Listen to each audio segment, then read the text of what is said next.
ഈ അടുത്ത ദിവസങ്ങളിലായിട്ട് ഞാൻ അപ്ലോഡ് ചെയ്ത ഏതൊരു വീഡിയോയിൽ ഞാൻ കാണിച്ചിട്ടുണ്ടായിരുന്നു ബീഫ് കൊണ്ട് പാറ്റീസ് ഉണ്ടാക്കി സ്റ്റോർ ചെയ്യുന്നത്.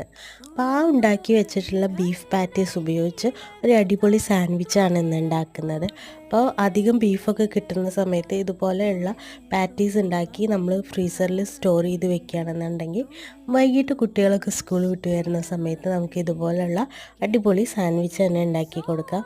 അപ്പോൾ ഞാനിവിടെ 2 സ്ലൈസ് ബ്രെഡ് എടുത്തിട്ടുണ്ട്. അതിലേക്ക് മയോണൈസ് സ്പ്രെഡ് ചെയ്ത് കൊടുക്കുന്നുണ്ട്, പിന്നെ കെച്ചപ്പും സ്പ്രെഡ് ചെയ്ത് കൊടുക്കുന്നുണ്ട്.